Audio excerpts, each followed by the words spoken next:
So my name is Alan Foster. I'm the CEO of Lore Media Inc. and Escape Labs Inc., as well as now on the board of directors for the Boston EdTech Foundation, which runs the Boston EdTech Meetup Group. What I plan to do for the rest of my life is using VR and AR to do virtual or augmented reality libraries.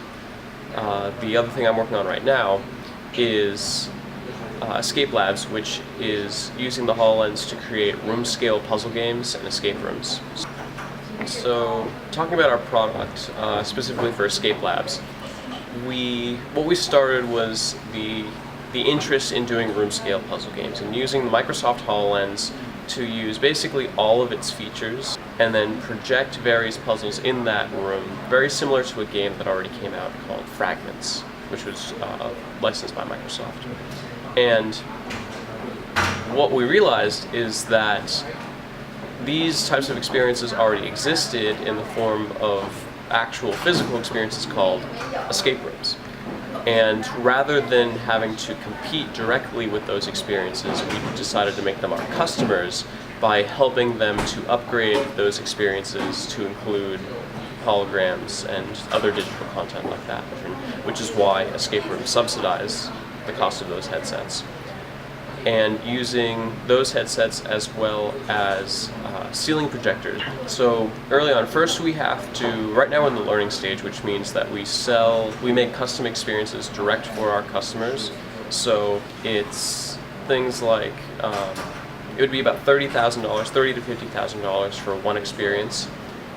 Once we have 3 or 4 of those, we can sell subscription packages, so it would cost a room maybe $500 or anywhere from $500 to $2,000. We're not sure what the cost is yet, but a recurring subscription to gain access to all of that content.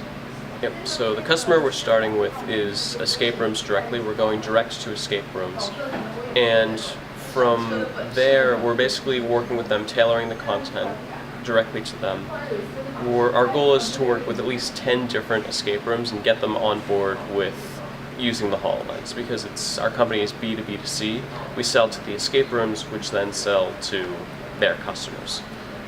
Once we have our customer set up, then our difficulty becomes in creating more content for them, at which point that's when we start connecting those escape rooms with other independent developers or development groups who will build the content for them, and we act as the intermediary to make sure that the quality is high, that both parties are able to form an agreement.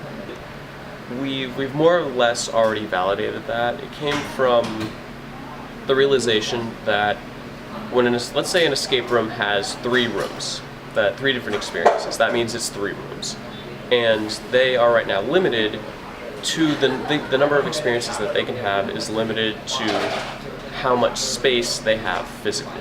And what we realized is that if we can take one of those rooms and use holograms, we can do an infinite number of experiences in the same room. So I believe one of our unique value propositions is the ability to create or have any experience that you otherwise wouldn't be able to have in an escape room. An example would be using fire. Now, in a real escape room, you could never actually light something on fire. That would be incredibly dangerous and a safety hazard.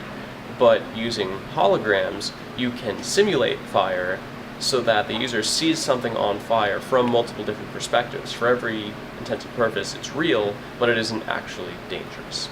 Another example could be animals, rats running around on the floor is one experience that we've already created.